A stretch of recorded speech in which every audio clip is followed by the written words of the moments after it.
legend, political legend, Rush Limbaugh. Here's what the former president has to say. He said, "The great Rush Limbaugh has passed away to a better place, free from physical pain and hostility.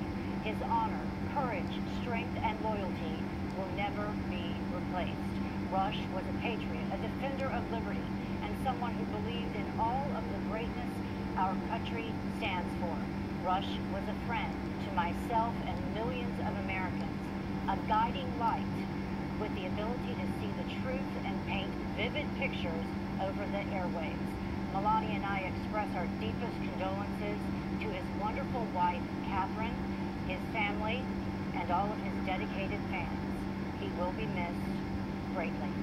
On the passing of Rush Limbaugh from the former president of the United States today, Donald J. Trump.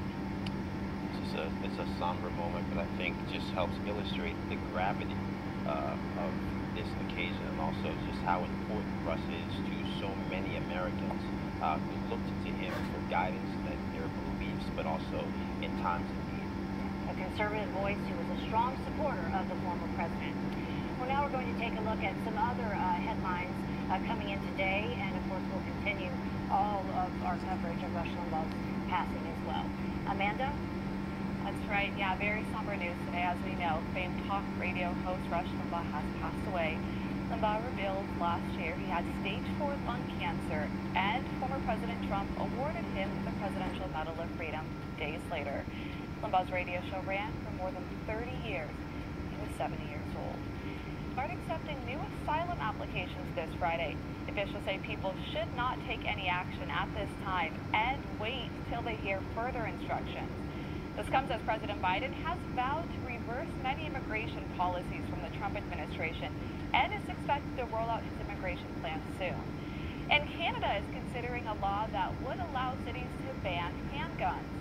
That law, which is expected to pass, would also expand efforts to limit guns coming from the U.S. and increase consequences for smuggling them in. Right now, no gun can have a magazine with more than 5 rounds. Fully automatic weapons are also banned in the country. Those are just some of the stories we're following right now. For more breaking news, go to newsmax.com. Back to you. Thank you, Amanda.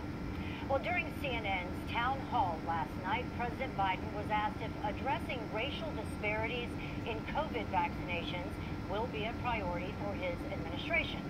Let's take a listen to his response. Listen carefully. The other portion is a lot of people don't know how to register. Not everybody in the community, in the Hispanic and the African American community, particularly in rural areas that are distant and or inner city districts, know how to get online to determine how to get in line for that COVID vaccination at the Walgreens or at the particular store. The Coalition for Trump, Bruce Lavelle. You know, Bruce, I follow you on social media, and I know you have a thing or two to say about this. Yeah, thanks, Heather. Thanks, Joe, for having me. You know, it's laughable, but it's also kind of sad. It also lets you see the state of our current commander-in-chief where he is. Sad because, you know, I don't know if he even know what he even said. I mean, and I say that respectfully, but let me push back on this a little more too. Listen, Operation Warp Speed has been driving 1,000 miles an hour. You know, for example, Statement or say something about Rush Limbaugh? I know, obviously, the news just came out in about the last hour before I had come out. I can say, I'm not sure if we'll release a statement from the president. He has spoken to, in the past, to Rush Limbaugh's sickness and illness at the time, and certainly, you know, his condolences go out to the family and the friends of Rush Limbaugh, who have, of course, have lost him today. But I don't know that I anticipate a statement from the president, but I can certainly pass on his condolences and expression of support for the family. And on a different topic, is the administration going to get involved in the case of Princess Latifah, the daughter of the Dubai ruler who has released videos claiming to be held hostage? I'm happy to follow up with our national security team on that particular question as well. Go ahead. In the back. Thanks, Jen. I want to ask you about the meeting that's going to take place in a little bit with the labor leaders. Richard Trumka, head of the AFL-CIO, has said in the past that he believes the president learned a lesson with his Keystone decision that if you're going to make a decision in which jobs are lost, you should have a specific simultaneous announcement. in which there are jobs added. Trumka said, quote, "I wish he hadn't," speaking to the president, "done that on the first day because the Laborers International was right. The Laborers International has said that 1,000 jobs were lost." I'm wondering, is the president going to bring this issue up when he meets with the labor leaders? Did the president learn any lesson, as Richard Trumka suggested, and is he open to potentially looking at this decision once again from another angle?